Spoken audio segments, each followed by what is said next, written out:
Hello and welcome. My name is Teresa Soto. I am the Ruth R. Martyr Director of Learning and Community Engagement at the Walters Art Museum, and I am so excited to welcome you to tonight's program. Tonight we have an artist talk with Murjoni Merriweather, Jessica Bastidas, and Jeffrey Kent. We are so excited to welcome everybody into the virtual space tonight. I want to begin by sharing our land acknowledgement. The Walters Art Museum acknowledges the Piscataway and Susquehannock nations that originally inhabited this land. We also acknowledge tribal nations, most notably the Lumbee, who migrated here, and Indigenous peoples whose ancestors are represented in the objects we steward in our collection. And now I'd love to introduce our moderator, Jeffrey Kent. Jeffrey Kent is a Baltimore-based multidisciplinary artist, museum curator, art professor, youth mentor, and art consultant. So talk about wearing a lot of hats. His artwork is conceptual, informed by the historical and the personal, inextricably linked. There is much more to his biography that you can read on the slide and on the website. And I'm going to turn it over to you, Jeffrey, to introduce our artist tonight. Thank you, first of all, to the Walters Art Museum for inviting me to be a mentor. I'm always a mentor. For being a moderator this time for tonight's discussion with Murjoni Merriweather, a Baltimore-based artist, and Jessica Bastidas, who's also, I believe, a Baltimore-based artist. I want to welcome the both of you to this talk, and I also want to acknowledge that I personally have Murjoni. I'm also an art collector, and I have to announce that I also have Murjoni's artwork in my collection. I'm so proud to say. And I'm really in love with Jessica's artwork as well, especially being introduced to the work by visiting the Walters and seeing this amazing painting and mixed media artwork, which encompasses this window, which we'll get into talking about later. But I want to just thank you both, and yep, you can say a couple words or whatever to get this going. We're just going to chill and have a discussion and just be real free throwing. Yes, thank you so much, Jeffrey, for moderating this, and thank you so much, Walters, for having us. My name is Murjoni Merriweather. I am a Baltimore-based sculptor, and I've been sculpting for as long as I can remember, to be honest. My work involves sculpting Black people, how we want to be seen in our true colors with our hair and our facial expressions. So I'm grateful to be here. So thank you, guys. Hey, thank you. Yeah, I'm really grateful to be here. Thank you for the Walters for the invitation, and also to Jeffrey and Murjoni for allowing me to participate in this conversation. I am an artist and educator, so currently teaching at McDonough. I teach high school art, and I'm also an illustrator and painter. Nice. I didn't know it was, anyway, we'll get into that also. Real quick, let me ask you this, Jessica. Did you go to MICA? Why, tell us a little bit about why you are here in Baltimore, your artist lifestyle, why you chose Baltimore. Yeah, that's a great question. So kind of came to Baltimore for a multitude of reasons. I've always had a connection to the city because my uncle lived there. I'm originally from Pennsylvania. And when I went to MICA, I studied illustration and humanistic studies. I minored in printmaking and book arts. And I didn't know too much about the city. Like I knew it was located between Philly and DC. I knew that for me as like one of 5 kids, I wanted to be in a city that was affordable. So that was like a big part of my draw. And then going to school, I spent 6 years at MICA with my undergrad and my grad work. And I was just like really impressed by the community of artists here.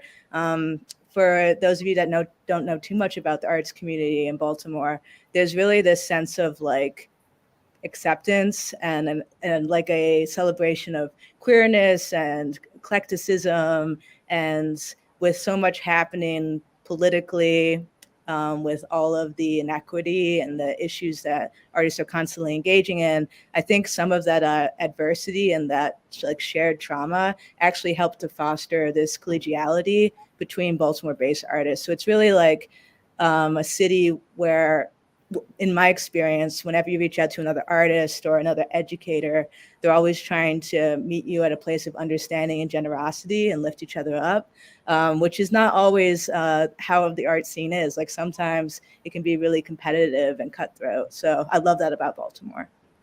I love that you brought up that we celebrate queerness and acceptance.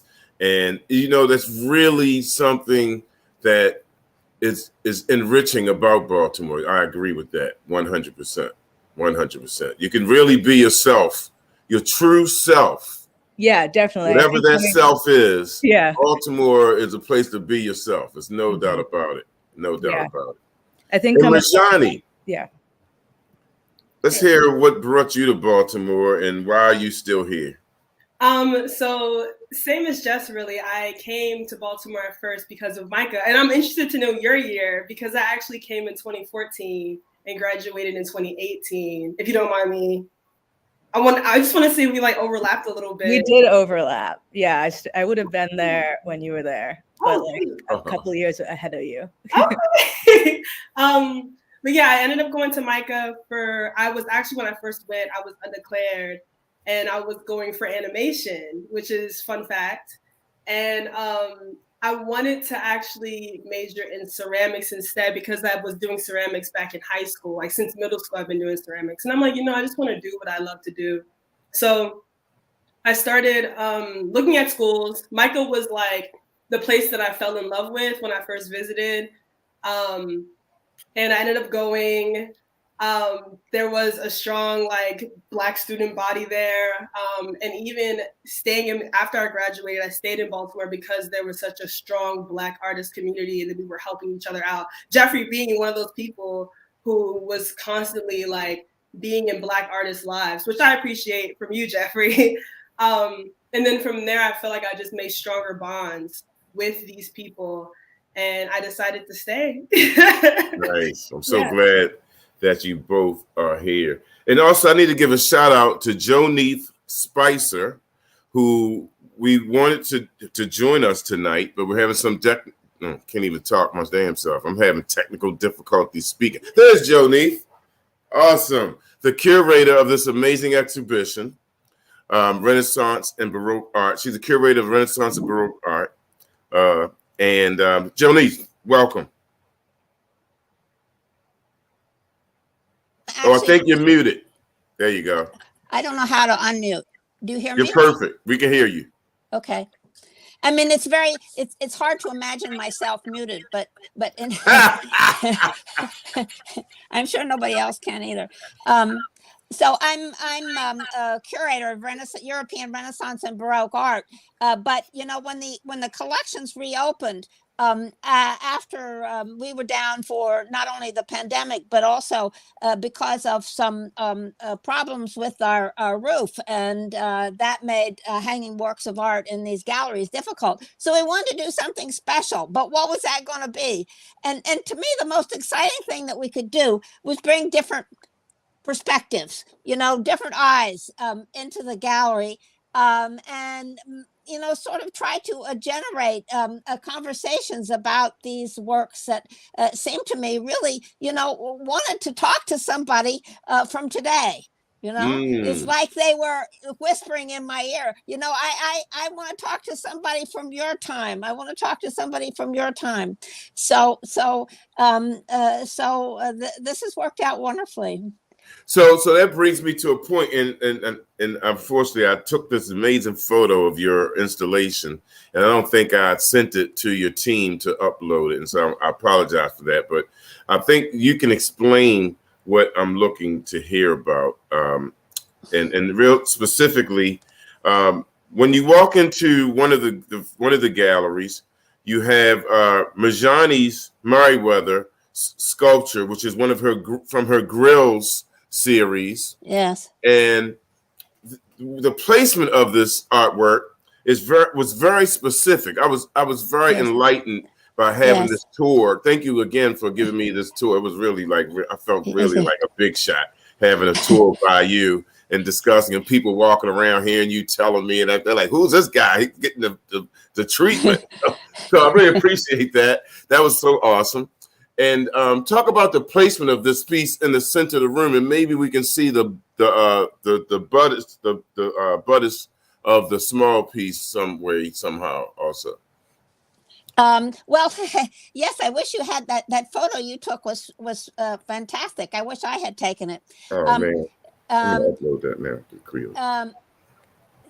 First of all, because it was a sculpture and meant to be seen in the round itself, because it has different perspectives, you see different things from each side. So that would mean just inherently that I would like people to be able to walk around it and have a kind of continual sort of experience where just as you move, each site opens up a different angle, as it were. Angle meaning not only literally, but in terms of understanding, but also because I thought it responded to so many different aspects of this 17th century Italian art that I didn't want to limit it to just one piece. I mean, it's celebrating here, as I read it, a moment of intense sort of happiness.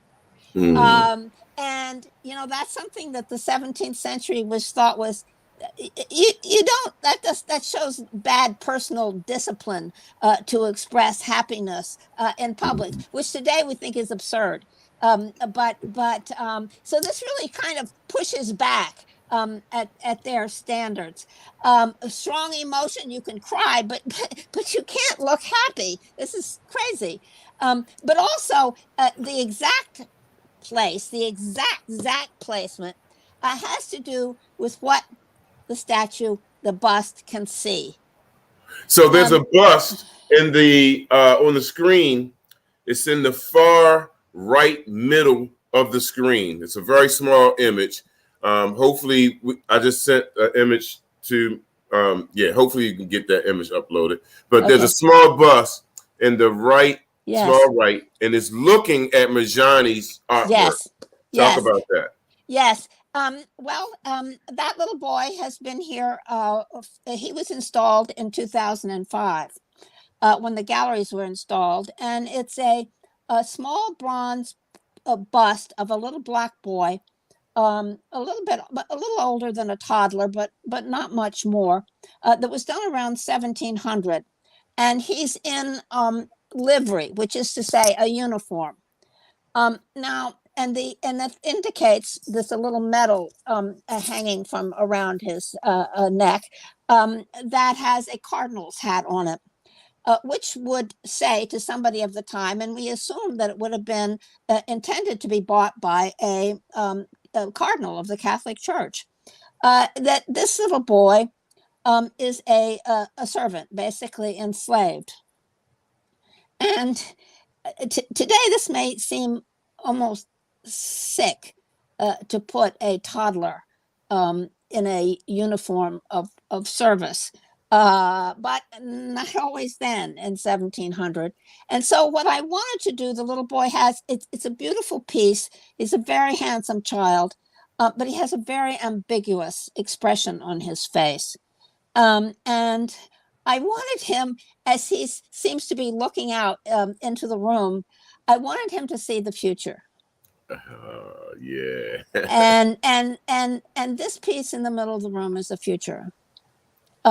This movement toward, as the artist has said so many times, and I have used so many times myself since I first heard her say it,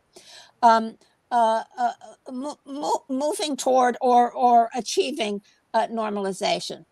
Wow. The normalization of Black styles, not only Black skin, but Black styles, tastes, etc., as part of the American scene. And so I hope they see each other and that there is a sense of sympathy and contact between them.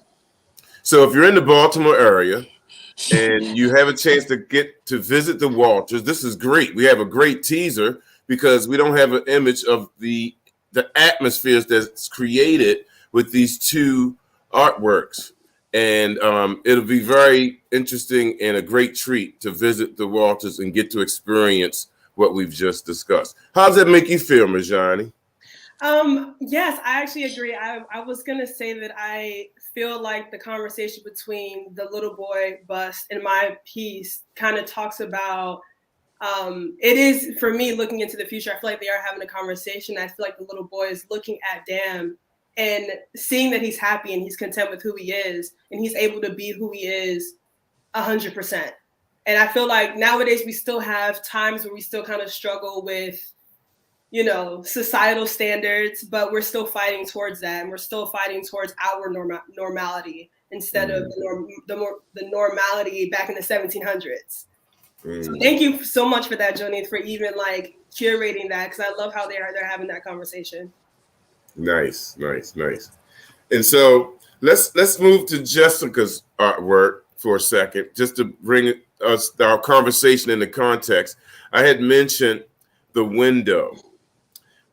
This was something else that, by having the pleasure of having Joaneath Spicer in the room, I was able to get back into my art history book, Art History 101, and it brought that back, you know. And so looking at this composition that we're looking at here now, we have Jessica Bastidas artwork. And this artwork was specifically made from your visit to I think it's the only artwork that was part of the curatorial collection of works that's in this exhibit. Well, one of two maybe that was used. I mean, that was informed by your visit to the museum. Yes. Can you talk about that, Jessica? Yeah, definitely.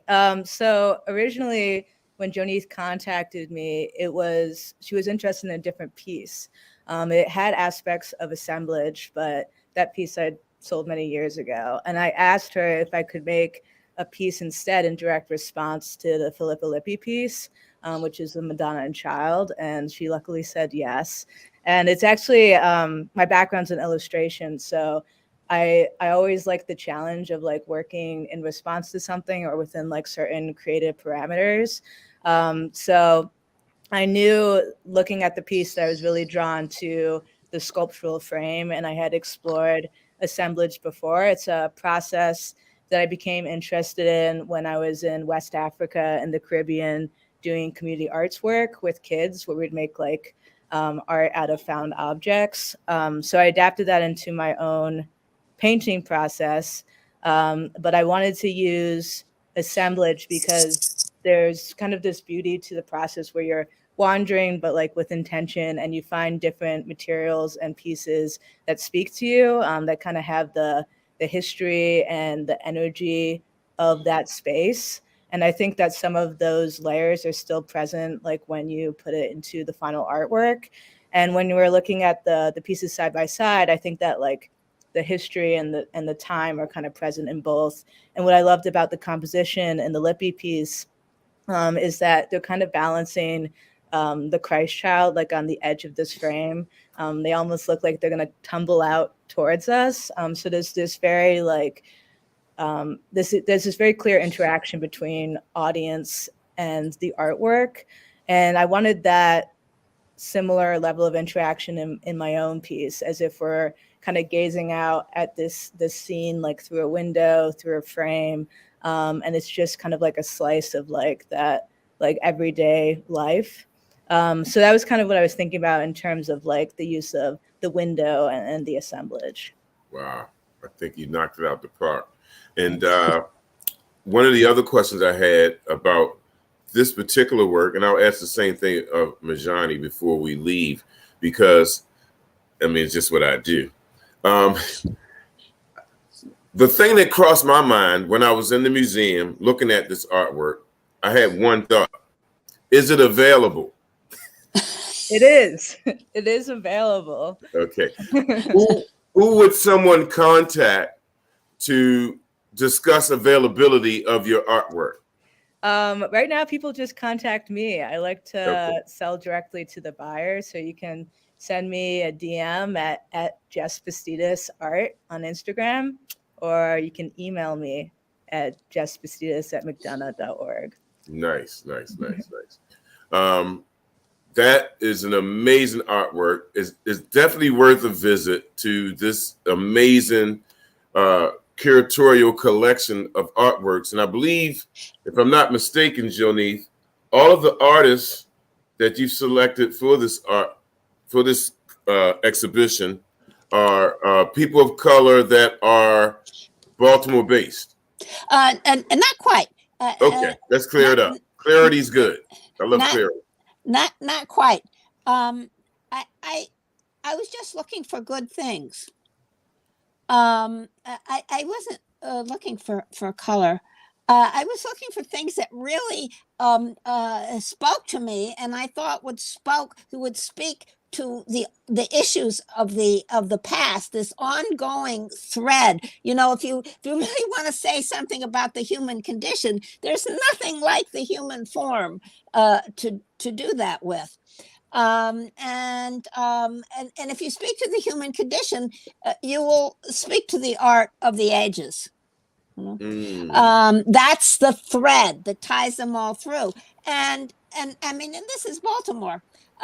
So in a Maryland region, so the artists that sort of bubbled to the top of what I was looking for came out and really quite a range. So religion as well as ethnic identity. So I thought it was great. I mean, I thought this, oh my gosh, when I finished, I said, wow, this is really Baltimore now. So so I was thrilled. And also, if I could say just something more about Jessica's piece, could I? Yes, please.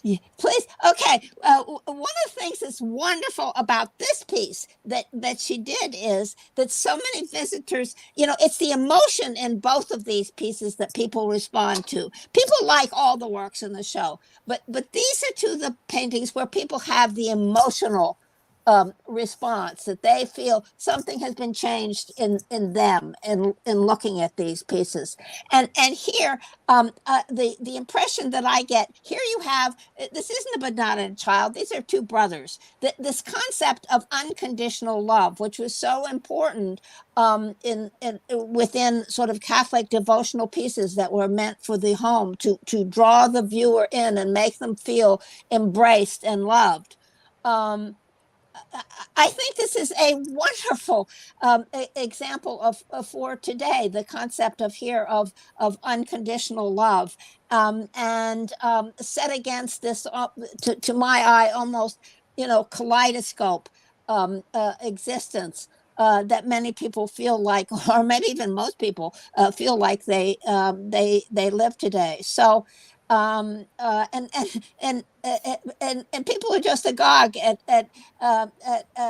Murjoni's also in slightly different ways, but these are the two that they pick out. So the emotional connection is, you know, it trumps everything else in art. Wow. Let me ask you this, Jessica. What made you, not what made, I guess I should ask this in a way that I would assume someone in the audience would be thinking to ask this question, because I kind of know the answer to a lot of these questions. But let me ask this. In terms of you looking at the painting that's in the center, that's on the, I'm dyslexic, I mess up with right and left. It's right there on the right. I think that's the right. In the center. It's the center. The one in the center and the bottom is the one that you were responding to. Mm-hmm. And as already stated, it's Madonna and Child. And what was also just stated is that these are two brothers. So as a creator and as a critical thinker, which you are, what made you make these decisions? Just for us people who don't make art, and we would want to know, why did you select looking at that painting to inform it with what you informed it with, because it's very specific. Yeah. Well, I think in the Madonna and Child piece, what I was most struck by was the closeness. And for me, I'm one of 5 kids, and I was raised primarily by my mom. So it was a lot of like siblings raising siblings, and that sort of bond. So I think that inherently, as an artist, I'm always like, they say that's like making art is autobiographical sometimes. I think I'm always drawn to sibling relationships, and how as people in the modern world, we have this with the Holy Family, it's kind of like an ideal family. But I think that our modern notion of what family is very different. My parents are divorced, so like there's a lot of different aspects there. With like being part of the queer community, like there are aspects where like your biological family might accept part of you, but it's like the people that you choose to surround you with that become your family. So I was kind of thinking about like this modern contemporary notion of what family is, the closeness of siblings and how important that is to have someone that you can rely on, even if it's not like a parent or like someone that's necessarily older.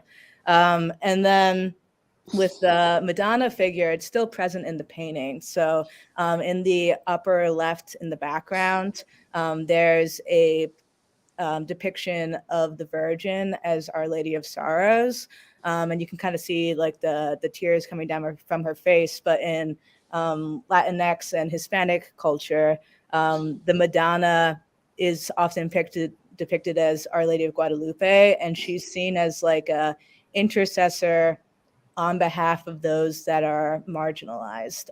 So thinking again about discrimination and how you can be compassionate and called to revolution in order to correct economic and political disparities. That's kind of why she's present in the upper left-hand corner as like a deeper undertone of the overall image.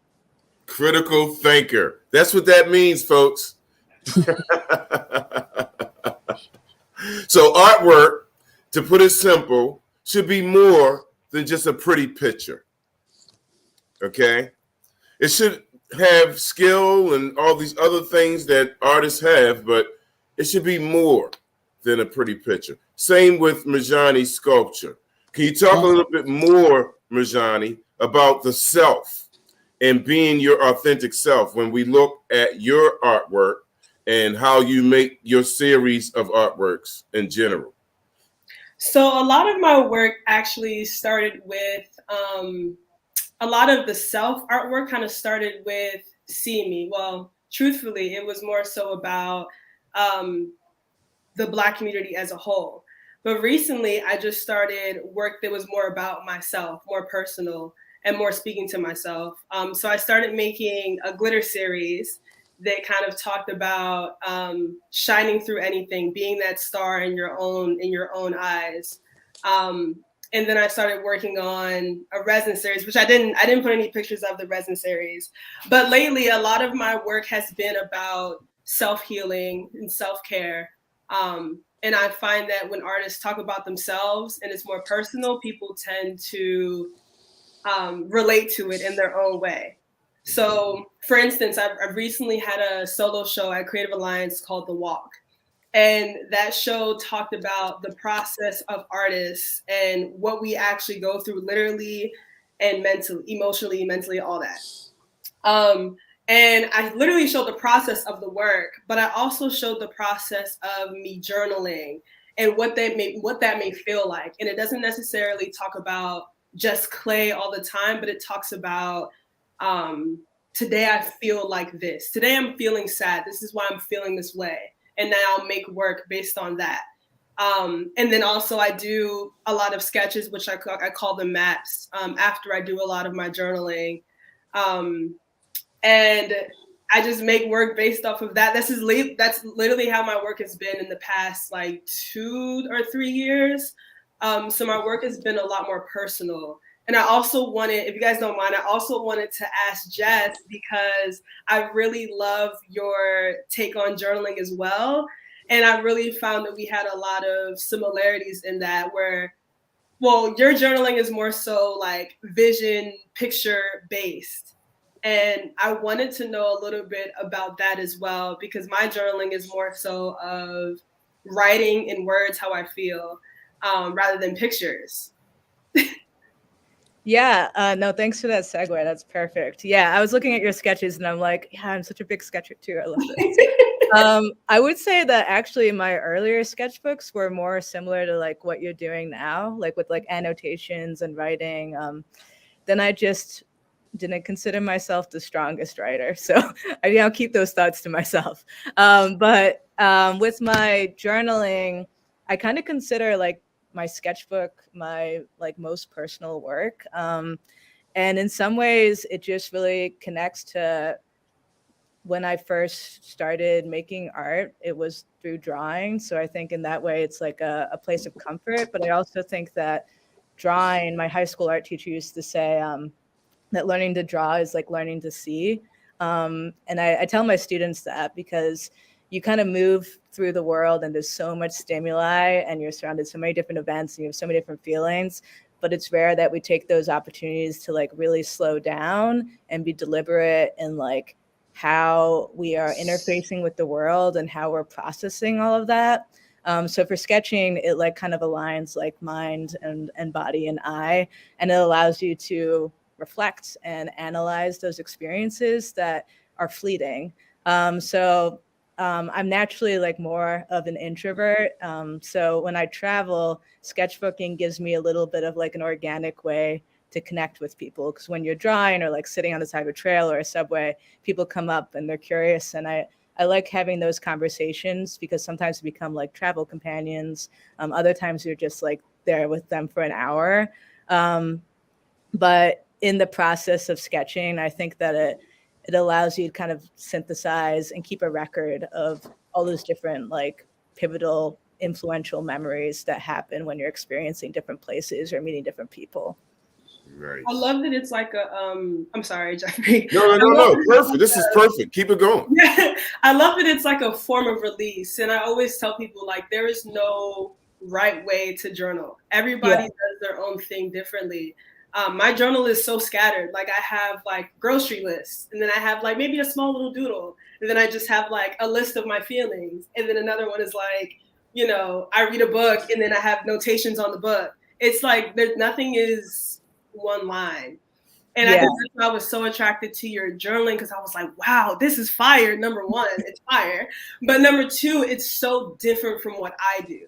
Yeah. And I love that, like being a teacher, I get to see like hundreds of sketchbooks and everyone is unique. And I think it's kind of just like that individual thumbprint of that person's mind in this kind of unguarded space, because it's not something you necessarily have to share. So I think you can be a lot more open and vulnerable and experimental than in maybe like the final pieces that you might share with the public. Yeah, and thank you so much for sharing your journaling, because I know that that's a vulnerable spot for me too. So, and that can be a hard thing. So thank you for sharing that with literally everybody.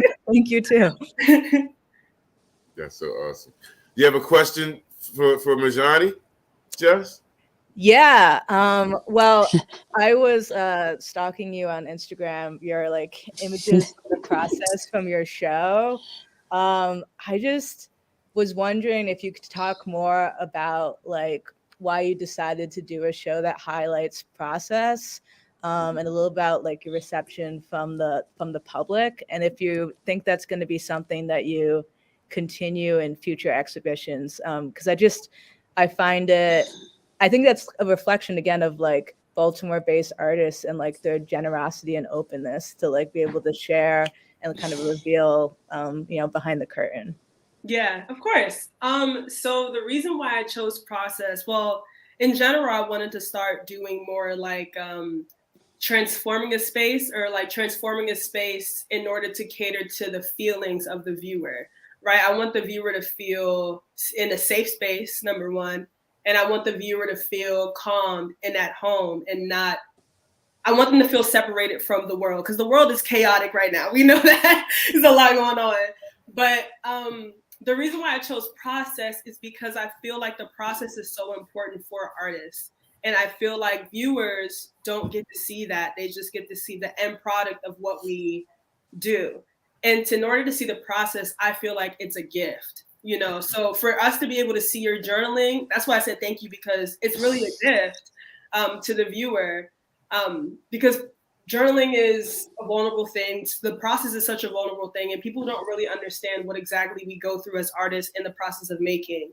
So a lot of times when I'm sculpting, I'm feeling some type of emotion. It could be so many different emotions. Like I could be happy, I could be sad, I can be angry, but the viewer can't really, obviously I'm happy in this photo, but the viewer can't really tell unless it's like an angry emotion that I'm literally sculpting. So I wanted to celebrate that and make sure artists are seeing. And I kind of more so saw it as the show being me being an example of process rather than the show just being about me. So in the show, I also had a wall that kind of represented my wall that I had at Creative Alliance. And Joaneath and Jeffrey, you guys also saw that wall where I had notes and pictures, random things on the wall. Sometimes it didn't make sense. Like I had like $1 on the wall. I don't know why I did that, but it was helpful. It was nice to have little reminders like drink water, things like that. So I replicated that same wall in the show. And the reason why I did that was because I wanted, number one, the wall is such a vulnerable thing to me that I do share with people when they come in my space. But it's also my wall of ideas, my wall of feelings, my wall of like, sometimes there's like lyrics, song lyrics on there, or, you know, random quotes or like books and stuff like that. So I had people come in during the opening and honestly throughout the whole show and write down how they truly felt. And that's usually how I start my journal prompts. How do I truly feel? And it didn't have to be about the show. It could just be about anything. If you were like, honestly, I had a burrito today and I didn't like it, write that on the wall. Like, you know, that's what I wanted. I wanted people to be present and not worry about what's on the outside, but feel calm and present, heard and seen. So I had people do that. Actually, I haven't gotten a chance to read all of them, but I read some of them and they're honestly really nice. So I'm going to make a book of it. But that's something that happened throughout the whole time I showed during Creative Alliance. And then I had a performance by my friend Cole Peace, and he does spray painting, fire, multimedia, which was really cool. So I let him have control of whatever he wanted to do, whatever he wanted to paint. He painted me, but I let him do whatever he wanted. But I wanted people to, I kind of see that as a gift as well, because he's creating this painting in front of a whole crowd of people. So we're invited into his space at the moment. And I wanted that to be just a small snippet of what artists actually feel and go through. So I'm like going on and on about it, but that was what the show was about. So one of the things I must say and add, because I asked Jessica the same exact lead, and I'm leading into something right now. One of the things that I felt that I didn't see where I could write it anywhere, because I wasn't there that long. I had like 10 things to be at when I came to your opening that night. But when I saw the drawings and sketches on the wall, the first thing went through my mind was went through my mind when I was in your studio, which was, how do I get one of these sketches? So, I hope you're proud of me, because I literally blew them up because of our conversation. That's awesome. So I blew up my sketches and framed them and put them on the wall. So moving forward, if someone who, I don't like to use the term afford, if someone is not in the position at the moment to collect your sculptures, would they be able to collect your drawings? And if so, how would someone do that? So right now, as far as having the original drawings, I'm not sure yet. I think a lot of times I'm very connected to the drawings. So I don't know about selling the original drawings. However, making prints of them and then blowing them up, I'm okay with that now. I find that I think this is a better, because I used to sell prints before, but they were just pictures of my work.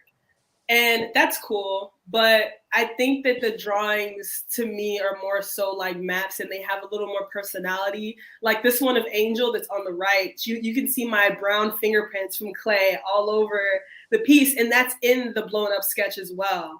So it's like you have these little details that you don't really get in just a regular photo.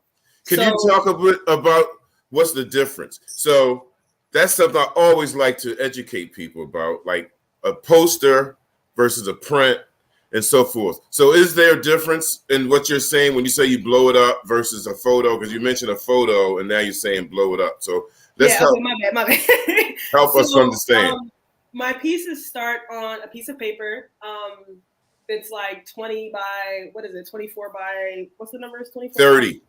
Thank you. Yes. And I draw them. That's how I usually start all of my sketches or maps.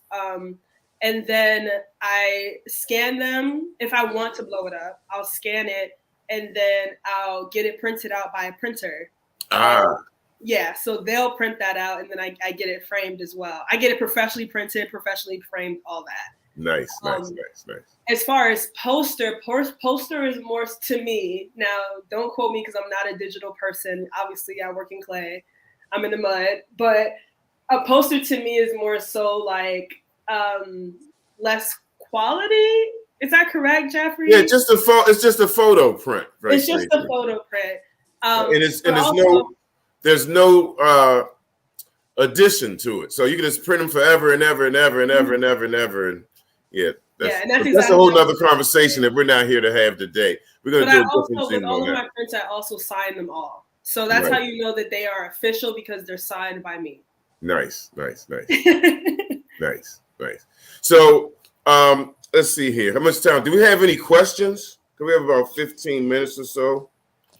Let me see if I can find that screen. We have a question from YouTube. How do I get to it? How do I get to it? I apologize, folks. I'm an artist that is definitely not technical. But I think we have sometimes you break apart and don't make the cut. How do you feel about that for Murjoni?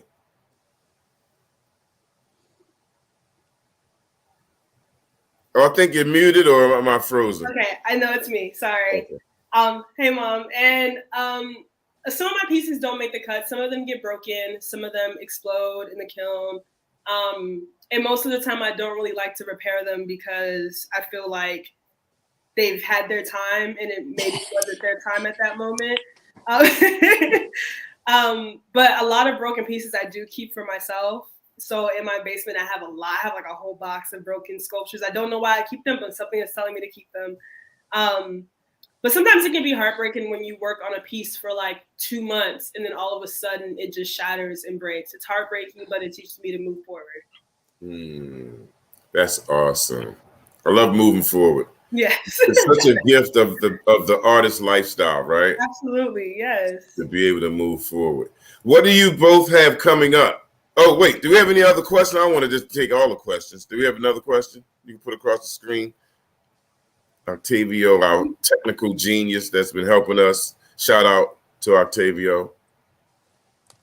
Thanks, Octavio. So, what was I just saying?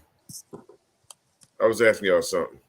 You said what's next for the book? Yes, thank you. And then I want to talk about one object at the Walters Museum that resonated with you. So first, you pick, pick one of those questions. Oh, pick one of them? You want to go first, Jess? Sorry. Sure. So we got a question in the chat. It says, do you ever miss an artwork after it's been acquired? Are there any artworks that you will never sell? I don't think I would ever sell my sketchbooks. They're kind of the synthesis of like months and months and months of drawing. And they travel around with me. So they're also connected to the places that I go to. And like Murjoni said, they're like very personal So, you know, I think that for me, those will be the pieces I will always keep. And I've had mine since I was in high school. So I have all my sketchbooks in my classroom from like high school to now.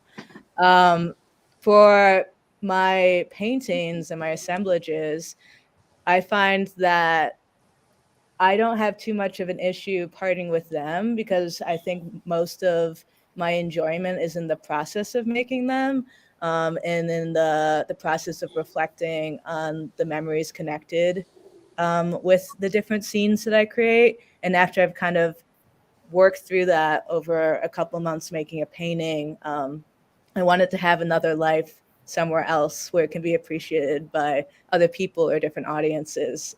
So I like that those kind of move around in the world. Nice. I think for me, it is always hard for me to sell a work because I grow attachments to them. They're my babies. Well, do I have pieces that I don't sell? Absolutely, because I'm a little stingy with some pieces. For instance, Damn is in my personal collection. And even Joaneath saw, the first piece that she saw was See Me. And he's the one with the grills that pulls his mouth apart. He's also in my personal collection. I'm like, nobody can have him. I have a couple of pieces in my personal collection that I can't let go, but I know some things I'm like, all right, I still got to pay these bills, okay? But people always have to make a promise to take care of my sculptures and take care of them as if they're their own. Right. Hey, you know, I want to make a comment about something you just mentioned that I think is very important for artists who are signed into this or who will see the recording of it. I think it's very important to know what to let go and what to keep. You know, you can't sell everything. I think one of the greatest joys in being or living in this lifestyle is being able to tell someone no. When you've reached that moment in your career, you've done it. You're done. When you can tell someone no, you can't get this. This is something I'm keeping. It's just not something I'm willing. No matter how much money you offer, you can't get this. That's when you know you have taken this seriously and you're thinking about the longer game, because you got to have good works for museums to just borrow from you. Right? You got to have work that museums can borrow from you so that the world can see what you've done and how you've dedicated yourself to this lifestyle. So I think that's very important for both of you. And I think it's awesome that you both mentioned that you have things that are not available. Like, for instance, the sketchbooks are going to be awesome for your, what's it called? The raisonné, the retrospective in your raisonné, you know? It's going to be great that a curator has access to this documentation, you know? So artists out there know you got to save things, like, for instance, saving your broken pieces. That's brilliant. Fortunately, you have space for it because you're going to need it. It's still art. It's still your art. Yeah. You know, it's still your art. You took time to create it. It's dope. It's going to be dope. Whatever you end up doing with it, it's going to be dope. So, yeah, I just wanted to kick that in there. And we're getting short on time. So, Joaneath, you want to say something? I just want to say that actually goes for everybody. You know, knowing when to pass. Yeah. It's good for everybody. But I hope, I was looking forward to hearing the answer to the second question that you had for them. It would be nice to end on that question, which comes back to the Walters. Oh, artwork or something that resonated with you, and why? Here we go. Okay, so something that has been resonating with me, to be honest, is you mean the piece or just in general? Because I have both. Whatever. So the piece that I chose was Othello by Pietro Calvi, but I actually do want to talk about something else that has resonated with me as far as like being a part of the show at the Walters. I've gotten a lot of pictures from friends who are teachers at different institutions, different elementary schools, that their kids are going to go, or taking pictures with my work. And I feel like that has been such a wonderful, wonderful treat, because I have, ever since I was young, I've been to museums like the Walters, and I've only seen work that only catered, or not catered to, but they didn't look like me at all. They had whiter skin, they had white features, but now, and it took a toll on me, to be honest. It takes a toll on someone's self-esteem when you don't see yourself in a gallery or museum. But now that my work is in a museum that children go to, they get to see themselves. And I feel like it heals a part of my own childhood to see children happy to see themselves, or someone that they know in such a big museum like the Walters. So thank you guys for having me. It means a lot. Mm-hmm. One more time, could you mention that artwork one more time, and could we get it up on the screen so people will have a reference? It was Othello by Pietro Calvi. Yes. I think I'm saying his name correctly. Yes, yes. But that piece resonated with me, not only because it's sculpture, but because of the texture in it. It's made of metal and bronze. Yeah, marble and bronze. I'm sorry, marble and bronze. Thank you. And I think that I didn't put any close-ups, but I took pictures of the close-ups. The detail in his hair, the detail in the hands, the detail in how the cloth lays gently. But then there's also like little tiny detail of the pattern of the cloth. That in person, this piece is really beautiful. And that's why it resonated with me, because of the technique. Mm. And then you mentioned there was one other. Huh? You mentioned there was one other that you wanted to mention. No, it was just the Black Othello, and then I wanted to mention, people from school coming in to see my work. Oh, got it. Yes.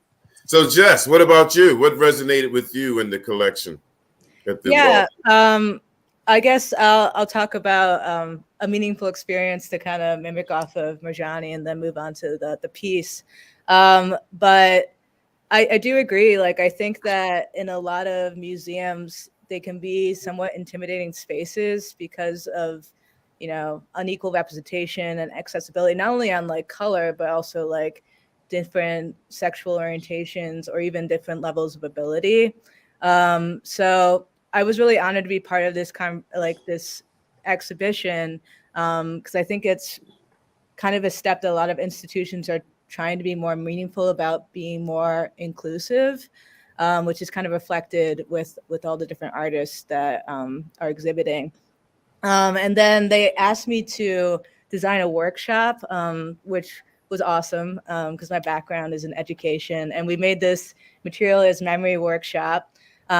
Basically, they had to choose a pivotal memory they had with someone that made them feel loved or cared for. And it connected to kind of the theme of that bond between the brothers in my piece and the Madonna and Child in the other piece.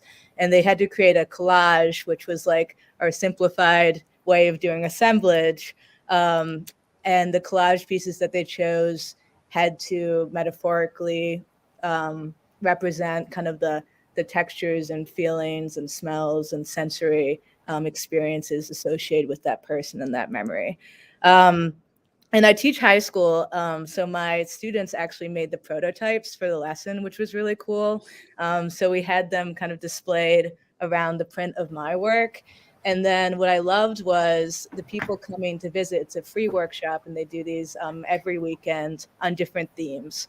And I think that like having it free and accessible is like what these institutions should be doing, like having them open to the public. You're paying you're paying for them through your taxes. So like, they should be for you.